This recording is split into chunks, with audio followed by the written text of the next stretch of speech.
Michael Biehn was the kind of actor who could walk into a scene for 5 minutes and own it completely. Tense eyes, a voice carrying real weight, and a presence that felt both dangerous and deeply human. He gave us Kyle Reese in The Terminator, Corporal Hicks in Aliens, and Coffee in The Abyss.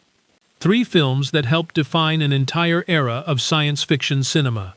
But behind that iconic tough guy image was a life full of near misses, hard lessons, and painful reinvention. So what really happened to one of the most compelling faces of 1980s Hollywood?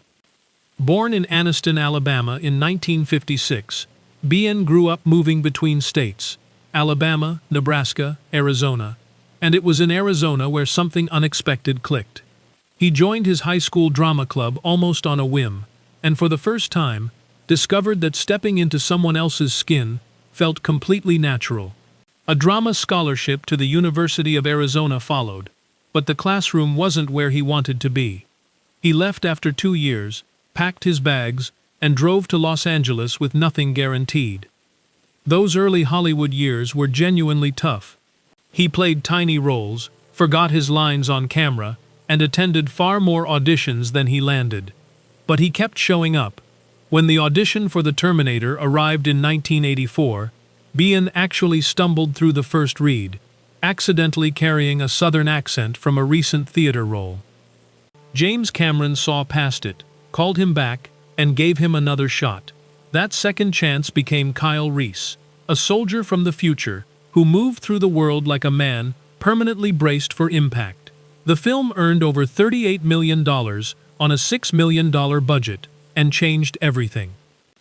2 years later, Biehn stepped into Aliens as Corporal Hicks under similar last-minute circumstances, replacing another actor mid-production in England. He built Hicks through quiet restraint rather than showy heroics, a soldier who'd seen enough that panic wasn't an option anymore. The performance earned him a Saturn Award nomination and cemented his reputation. Yet despite all of that, the leap to full A-list stardom never quite happened. Roles like Tombstone's Johnny Ringo were widely praised, and The Rock became his biggest commercial hit, but in that film he was supporting the leads rather than carrying the story. Projects he'd passed on, including Near Dark, later became cult favorites. Major franchises he'd been connected to moved in different directions. The gap between critical respect and top-billing stardom stayed frustratingly wide.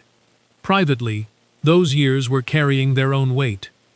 Biehn has spoken openly in interviews about how alcohol gradually became a destructive presence in his life, damaging his relationships, quietly costing him opportunities, and taking a toll he didn't fully acknowledge until much later. 2 marriages ended.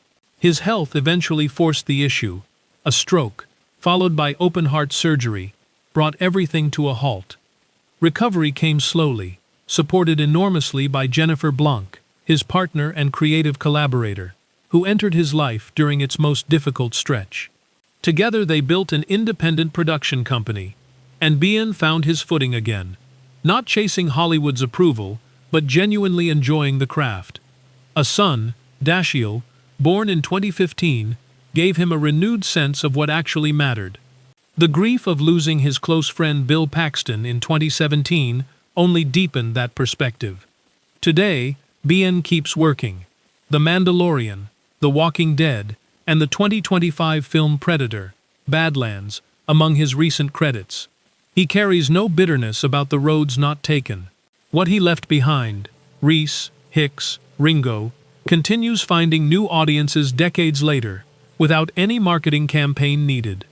That's a legacy worth something. If this story resonated with you, hit like and subscribe. There are plenty more untold Hollywood journeys waiting.